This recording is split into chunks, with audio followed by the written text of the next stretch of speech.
जब पैसों की अशद ज़रूरत हो तो ये अमल कर लीं, ज़िंदगी की तमाम मुश्किलात को ख़त्म करने वाला अमल है। एक शख्स का कहना है कि गिवी मदद से 7 लाख रुपए मिले। हमारे वालिद एक ताजिर थे। दादा गांव में रहते थे। हमारे वालिद ने शहर कर बगैर किसी सरमाए खालिस अपनी मेहनत से कारोबार जमाया। हम 5 बहन भाई और मैं चौथे नंबर पर हूँ। हम भाइयों ने 8वीं या मीटर काफ तक तालीम हासिल की। जैसे जैसे हम बड़े होते गए तो वालिद साहिब हमें तजारतें सिखाकर हमें अपने साथ काम पर लगाते रहे। जिस भाई की शादी होती इसके लिए दुकान में एक कुर्सी मखसूस कर दी जाती। इस तरह वो वालिद की दुकान से वाबस्ता भी रहा और इसकी अलहदा कमाई का बंदोबस्त भी हो गया। हमारे वालिद साहिब गुस्से के तेज थे। इन्होंने हमें हुनर तो सिखाया, हमें अपने साथ काम पर भी लगो या, और साथ में ये भी जताते थे कि ये सब मेरा कारोबार जमाया हुआ है।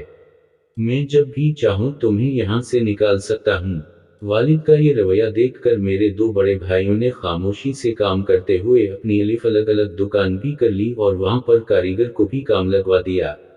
मेरी शादी को भी 2 साल हो गए। मेरा बच्चा 6 माह का है। पिछले माह वालिद साहिब ने नाराज होकर अपने काम से अलग कर लिया। वो कह रहे हैं मैं अपनी अलग रहाइश का बंदोबस्त कर लूंगा। मेरा तो तसव्वुर भी नहीं था कि मेरे वालिद मेरे साथ ऐसा करेंगे। बीवी और दूध पीते बच्चे के साथ बेरोजगारी और रहाइश से महरूम के सदमे ने मुझे तोड़ कर रख दिया। अब समझ नहीं आता था कि क्या करूं। मेरे में खुसूसियत यह है कि वालिद की किसी बात से इत्तेफाक नहीं करता था। मेरे भाई ने मुझसे कहा भी था कि अपना अलग बंदोबस्त रख लो, लेकिन मैं इसकी बात हंस कर टाल देता, क्योंकि मुझे अल्लाह पाक आप ने इस अमल की बरकत से अलग घर भी दे दिया और मेरे घरेलू मसाइल भी हल फरमा दिए। ये अमल आपने इशा की नमाज के बाद एक एक मर्तबा सूरत अल-अनकबूत की आयत नंबर 60 है।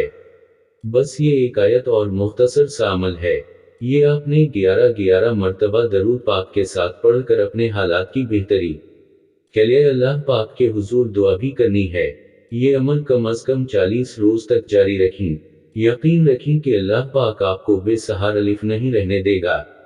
आप इस आयत को ज़बानी याद कर लें, क्योंकि ये एक ऐसी पुरानी आयत का अमल है जिसको पढ़ने से अल्लाह आपको बेसहारा नहीं रहने देगा।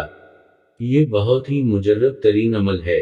जो शख्स इंतहाई मफलसी और गरीबी की हालत में हो और इसके लिए 2 वक्त की रोटी मुश्किल हो और इस बात का खदशा हो कि इसकी तंगदस्ती और इफलास हमेशा के लिए ख़त्म हो जाए, ऐसे में ये एक आयत का अमल इख्तियार करे। इंशाअल्लाह इस एक आयत अमल की बदौलत बहुत जल्द फ़िक्र व फ़ाक़त से निजात हासिल करके आप माल व दौलत से सरफराज हो जाएंगे।